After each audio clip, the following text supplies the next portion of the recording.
What's going on, Call of Duty fans? Today, we're tier list ranking every CDL pro that played this year for the entire season. So from stage 1 to champs, it's the whole season all included. And I'm going to try to put this somewhat in order in the tiers. It's really hard to have it perfect, but generally, the closer to the left on the tier list you are, the higher up I think you are compared to other people who might be more to the right on the tiers. So we're going to let this go, and let's see how good this tier list can be. But all right, yeah, let's start it off. So we're going to start with the bottom, and we'll work our way up like Trey said in chat. So we'll start out with the Boston Breach, and they have a lot of players on this. They have a lot of players down here. For Beans, I'm going to put him in C. I would love to put him in B, but unfortunately, they kind of got slammed. This is more like an individual player versus team success list, but because it's based on the whole season, I can't ignore like how a team did, obviously. So for Beans, unfortunately, he's got to go C. He'll probably end up being top of C. Pentagram, he's going to go D tier. Major Maniac is going to go D tier.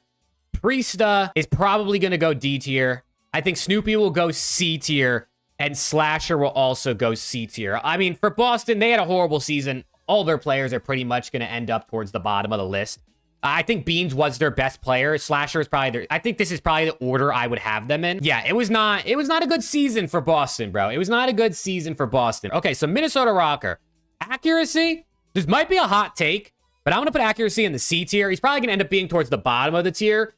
But accuracy started out the season really well. I don't know if people remember that, but like stage 1, especially when they got that top 4 at major 1, and then even stage 2 a little bit, accuracy and Lins were doing their thing. So I'm going to give him a little bit of a bump. Not going to put him in D tier, but definitely close, right? Definitely close. Gunless. Gunless is hard to rank because he didn't really play a whole ton. I'd put him in C tier probably with Lamar. I mean, that team also struggled. So like we're gonna fill up the bottom pretty quick here because we're working our way up. So we started with Boston, now we're on ROKKR. Next up we got Lins. Lins is probably B tier. He'll probably end up being lower on the B tier for me. He kind of just fell off more and more, I feel like, as the season went on, and then they were just really bad towards the end, so that didn't help him. But he'll probably end up sort of sliding down the tier here. Awakening was pretty terrible, I'm not going to lie. I'll put him at the top of D, but he was pretty bad, which was surprising because I thought Lamar was low-key going to work a little bit because people always say Wake is a kill whore, and then this year he didn't get kills at all. I don't really know what happened, but whatever their system was did not work. Standy did not have a good year either. Standy really did not have a good year either. I'll put him into D. And then Vivid... Honestly, I thought Vivid was pretty good. I'm gonna put him next to Beans in the C tier. I think Vivid shouldn't have been dropped, in my opinion. I don't know how you guys feel, but I don't think Vivid should have been dropped. I really did not think he was that bad. I feel like if they would have kept him instead of Standy, they might have fought for champs a little bit better. Now we go to the Carolina Royal Ravens, who I honestly thought were gonna make champs. I really did. We go to Clayster to start it off with. I'm going to put Clay in the C tier. He had his moments on LAN. Clay was pretty good on LAN, but he also had his moments where maybe he wasn't as good. Obviously, they didn't even make champs, so it's hard to like... If he had a really good season, they might have made champs. If any of these players had like a really good season, they might have made champs. So I'm going to put Fellow and Clay together. Loki, I think Fellow might have had a better season than Clay because Fellow was like frying in hardpoint this season. I don't know what all that was about, but he was really doing his thing. And Gwyn has got to be A, right? Gwyn's got to be A tier. I know he was a bit worse on LAN than he was online, but unfortunately online is a big part of the season, and I can't pretend like it doesn't exist. I know there's a lot of people who like try to pretend like online doesn't count, but like unfortunately it does, and we have to count it. So I'm going Gwyn A, and he is Rookie of the Year. Exactly. He did win Rookie of the Year. He was my vote for Rookie of the Year, too, so I was pretty delighted to see him win it. And then we go Tej, and low-key, bro, I think Tej is going to end up probably being close to that top of B. I think Tej might have had a better season than Lins. I don't know if that's a hot take, but I think Tej was really consistent this season. Let's see, who's next? Next up, we got Vegas, and then we'll start getting into our champs teams. Vegas is an interesting team to rate, because low-key, I felt like their players individually were pretty solid, but they still didn't make champs, which was kind of crazy.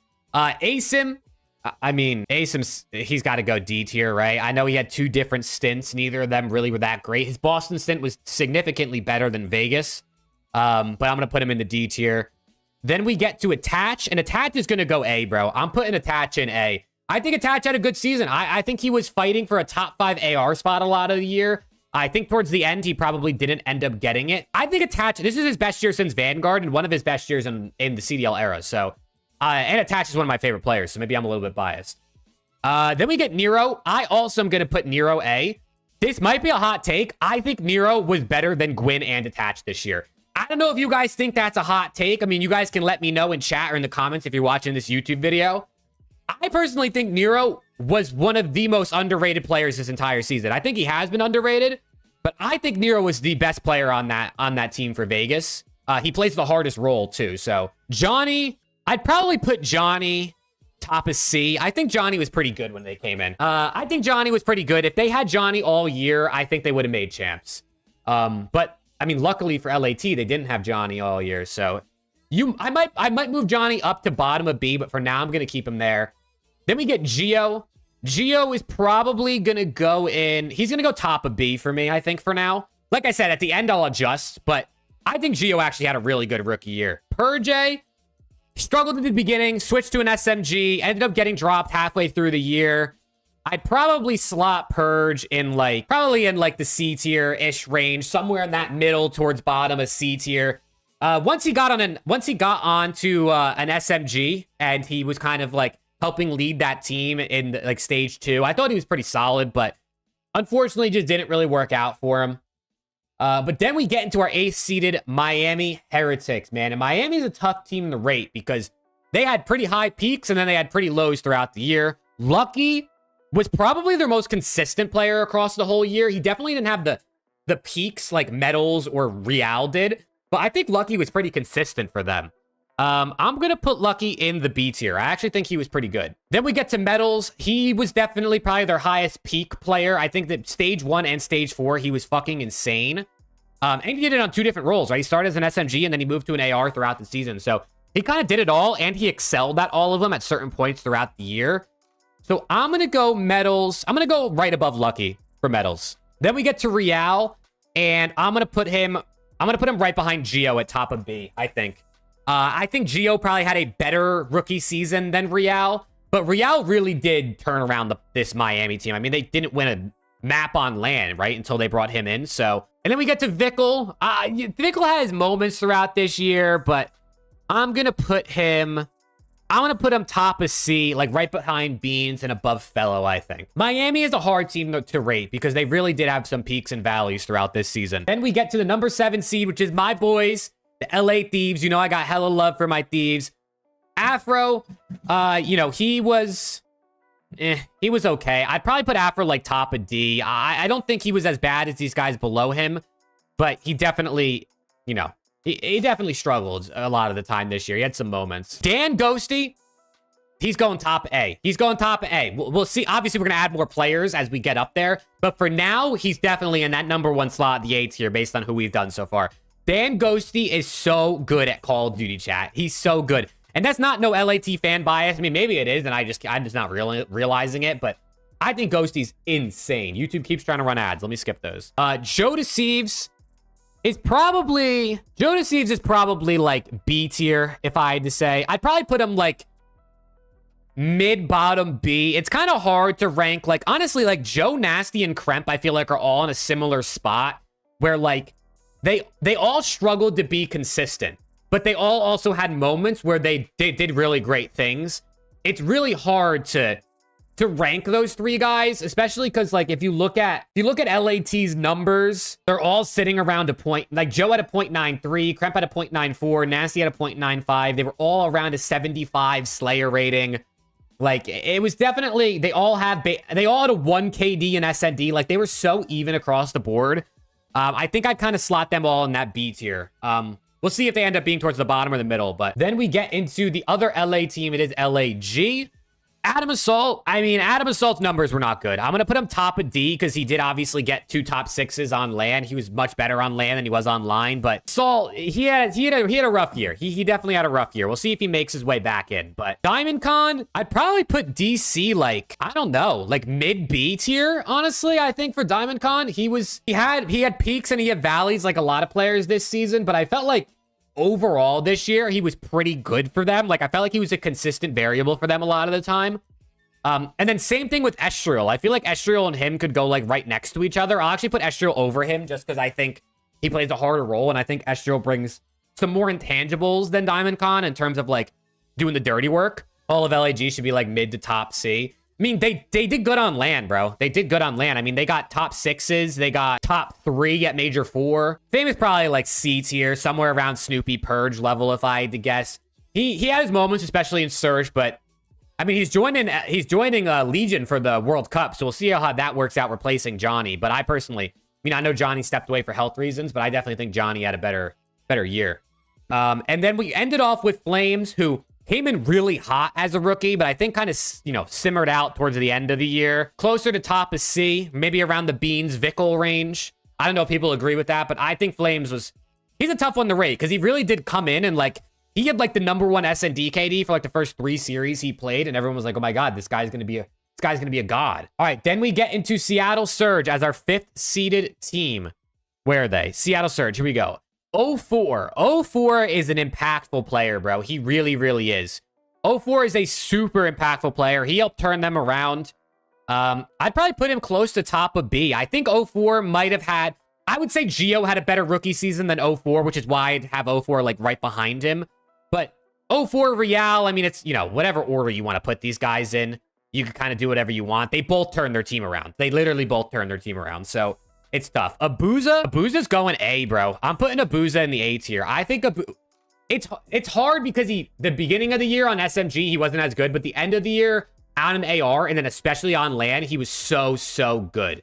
He was so good. So I'm going to give Abuza the shout for A tier. It might be like slight recency bias because he obviously switched roles like halfway through the season.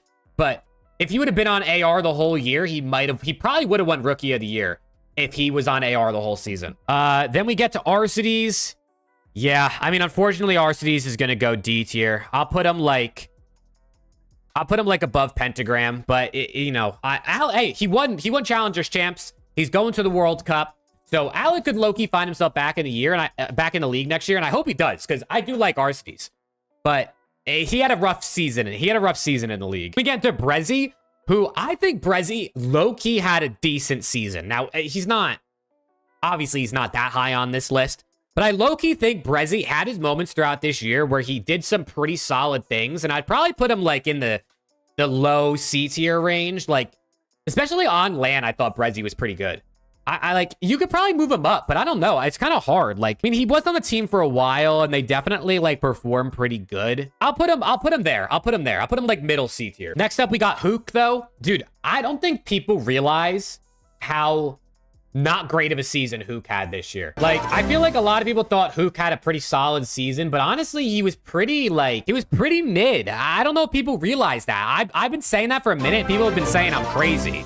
So, I don't know. Maybe I am crazy. But for me, HAVOK is probably, I don't know, like, maybe right above Purge. Like, I really didn't think HAVOK was that good this year, which people haven't agreed with me this season. Definitely, I don't know. And then Illy, when Illy was playing, he was pretty good. I mean, Illy was really good when he was playing. So, I'd probably put Illy, like, top of B tier, bro. Right? Like, I'd probably put Illy, like, top of B. When he was playing, he was really good. But he didn't play the whole season, so I don't think I can, like, put him in A tier. But I think Illy was pretty solid. Chat, now we get into our top 4 teams, man. Now we get into our top 4 teams, and we start off with the New York Subliners. Hydra. This is the first guy in S tier, right? We haven't had anyone in S tier. Hydra's going in the S. This guy is, depending on who you ask, the best player in the game. Hydra is fucking insane. He literally wills his team to grand finals at champs. Like, that's just crazy, bro. Absolutely crazy. I mean, Kids was good in SND online, and obviously they won Major 4. I would say Kiz is probably like... I'll put Kiz like mid B, I think, maybe. Or like bottom B. I'll put him mid B. They won an event, so I'll put him over the LAT guys. Holy shit, Lax with 20 gifted, brother. Lax, save your cash, brother. Save your cash. Hey, thank you, Lax. I appreciate it, man. That's fucking insane, dog. Lax is my sugar daddy, Chad. That's my sugar daddy right there. Then we go to, where am I? New York Subliners, Sib. Sib is A tier, bro. Right next to Dan in the A tier. Especially towards the end of the season, Sib really turned up. It might be recency bias on Sib, but then we get Skies. Skies had an interesting season, honestly. I'd probably put Skies like, right? I think Skies, he had some low moments. He had some high moments, but Skies was really good in the beginning of season. Like, Skies was really good in, like, the first half of the year, and then he started playing really slow for whatever reason, and then they won an event, so I guess it worked, and then they got second at Champs, so, like, I guess it worked. But, I'm gonna give Skies mid-B. I think he was definitely, like, a quality player this year, but unfortunately wasn't as good as last year. Okay, so that's New York. So next up, we got the World Champions, chat. Next up, we got the World Champions OpTic Texas. We got Dashy. Dashy's got to be, what, top of A? Then we got Big Dog Ken. And it's hard to rank Kenny because he brings a lot of the intangibles and the leadership. But individually, stats-wise, you know, Kenny's stats weren't anything to, like, write home about, obviously. It's pretty hard to write Ken. This is like an individual tier list, but it's also kind of considering the way they played. I probably would put him here. I don't know if people think that's crazy. I mean, that is kind of top of A, right? Like, I'd have him third in the A tier at this point. It's really tough to, like, have Dan over either of the OpTic guys because they literally won twice. Then we get to Pred, Pred had an up and down season. He really did, but I'd probably put him right next to Ken, you know? Because, like I said, this is like 80% individual play and like 20% team performance, so it's kind of hard.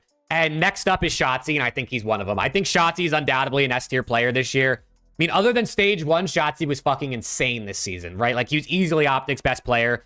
He won MVP at Major 3. He won MVP at Champs. You can argue if you think someone else should have won Champs MVP, but I think Shotzzy's definitely S-tier. Okay, now we go to Toronto Ultra. We go to Kleenex, who... People might think this is a hot take. He was a top 4 sub going into Champs, and then obviously they didn't win Champs. So it's like, would you say Pred jumps over him for that? Okay, we'll swap. We'll drop Kleenex. We'll drop Kleenex behind Pred. Then we get to Envoy, who had his struggles this year. I'd probably put Envoy like top of B, maybe. I'll put Envoy like top of B. I mean, they did win an event, right? Like I said, this is more individual, but then we get to Insight. I mean, probably same thing with Jamie. I'd put him above Envoy in B tier. And then Scrap, last one. Chat, what do you think, bro? Who do you think? This is so not MVP. Who do you think is the best player in the league? Okay, let's keep it moving, man. Let's keep, like I said, the exact order of this list is not end all be all. Somewhere in here, bro. Abizi's somewhere in the mix with Pred and Kleenex. If you wanted to put him above or below them, you could do it. But I'd say Abizi is somewhere in the mix of Pred and Kleenex. William's probably somewhere in this top A tier range, bro. He's somewhere in here. I'll put him top of A. And then last player is Draza. I low-key think Draza might have actually had a better season than Celium. But yeah, I think this is my tier list, man. This is generally how I would do it. This is generally how I think I'd do it. I think those 4 are the top 4. I think that's undoubtable, right? Any way you want to mix and match them, I think is fine. But yeah, all right. That's my tier list, man. That's my tier list. If you're watching this in post, if you're watching the YouTube video, make sure to drop a like and sub for more. But